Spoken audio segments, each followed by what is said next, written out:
Democrats' shutdown chaos and knee-jerk opposition has led them to all-time polling lows as President Trump fights foreign terrorists and deports dangerous criminal illegal aliens. All of that and more today on 10-Minute Drill.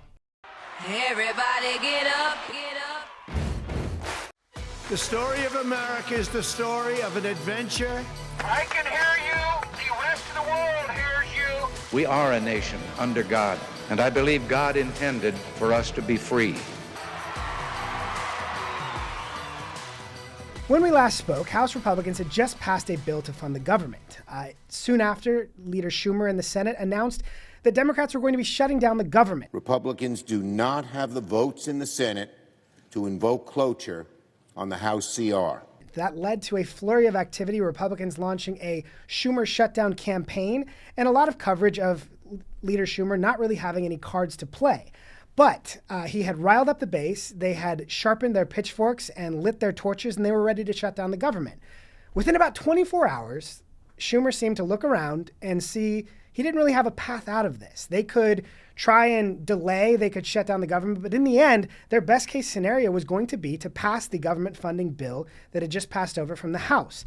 So he voted to fund the government, and they went into the weekend. But the flurry of rage that came after that, all the way up to his own House counterpart, Hakeem Jeffries, was incredibly telling. Senator Chuck Schumer is from your state. He clearly has a different view of this than you. He is not saying let's go back to the negotiating table. He's saying let's take this vote. So have you lost confidence in him, the fact that you guys see this so differently? Next question. Now, Chuck Schumer made the right move here. Shutting down the government would have taken their incredibly low approval rating, likely even lower, because nobody likes a government shutdown. And it also would have validated so much of President Trump and Doge's arguments about so much of the government not being necessary. They would make that case for them.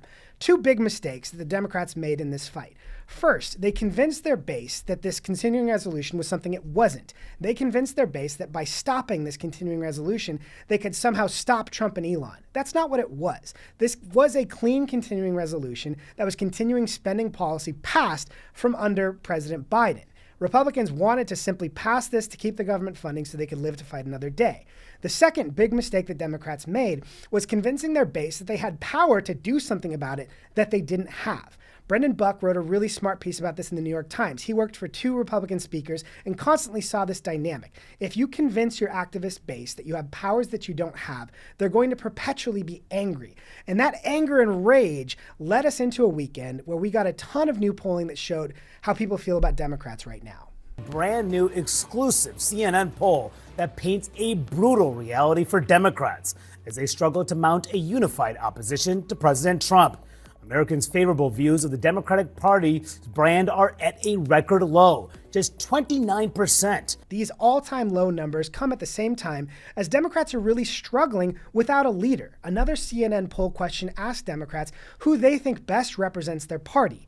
Number one with 10% was AOC, who we talked about just last week used taxpayer funds to pay for dance classes. But rounding out that top five, you also had Bernie Sanders, a socialist, and Jasmine Crockett, who's been on TV quite a bit, saying a whole lot of nothing.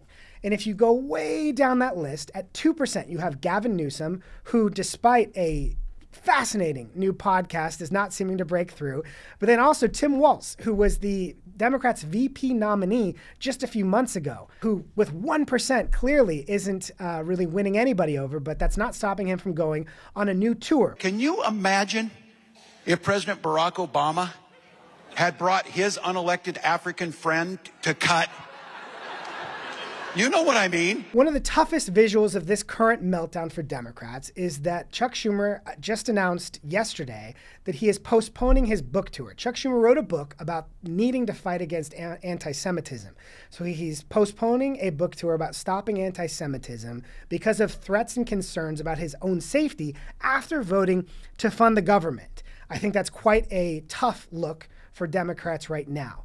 At the same time, President Trump is getting some pretty positive news about his polling. That's up since November. And if that doesn't seem like a lot, the last time it cracked 40%, you got to go back to 2012. The last time it actually hit 44 or higher, January of 2004. So not only do a lot of Americans believe the country's moving in the right direction, but NBC also looked very closely at how people feel about the changes that President Trump is making on specific issues. Everything from immigration to the economy, to the fight between Israel and Hamas, to the fight with Russia and Ukraine.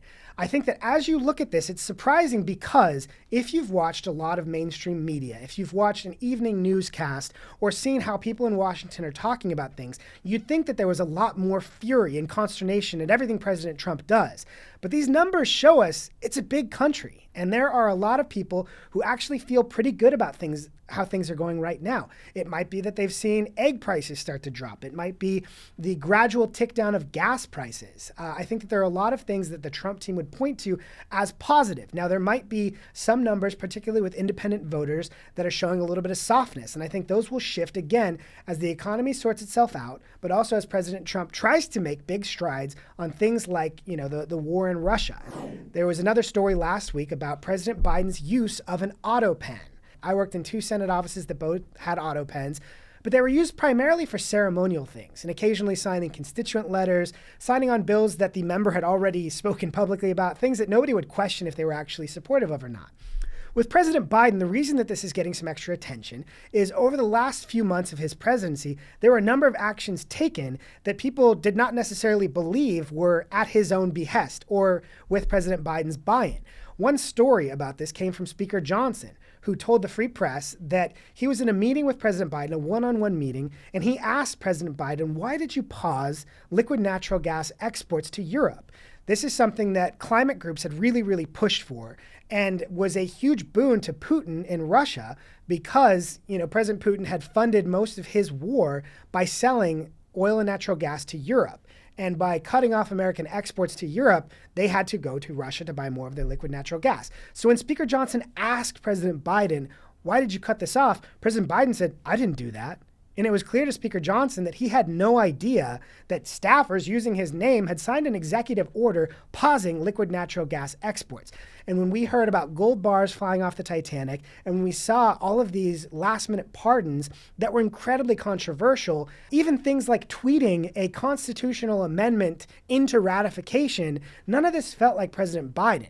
And I think now people are going to ask a lot of questions about who's been running the country for the last 4 years. And as Democrats try to attack Elon Musk by calling him an unelected president, they have a big challenge landing that attack when you consider how much of President Biden's administration was run by unelected officials who had an autopen. President Trump announced over the weekend that they had sent a plane full of illegal immigrants connected to the Venezuelan gang Tren De Aragua. This gang has been seen and tracked terrorizing American neighborhoods, particularly a viral story in Colorado where they had taken over an apartment building.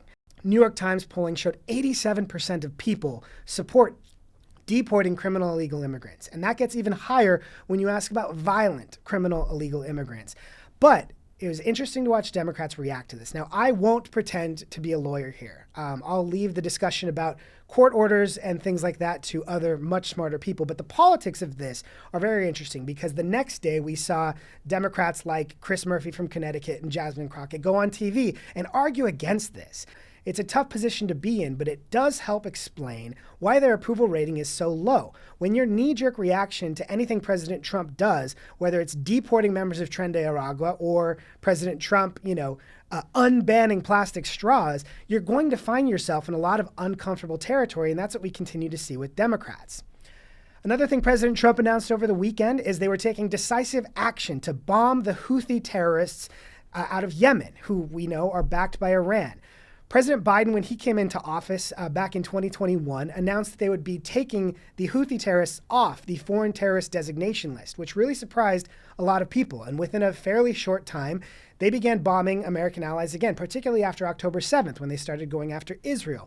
That escalated to, shooting at American personnel and American craft in the Red Sea. And President Biden was criticized quite a bit for never taking any action in response to that. President Trump decided we're not going to take that anymore, and he began a campaign against them, and we're going to see how that carries out. This week, we have a new segment called You Can't Make It Up. Over the last few weeks, there's been news stories about a group called Families Over Billionaires. Now, we've talked a lot here about the dark money groups that are behind a lot of these protests. One of the groups that has gotten a lot of attention is called Families Over Billionaires. They've organized protests against Doge, against Elon Musk, and against President Trump.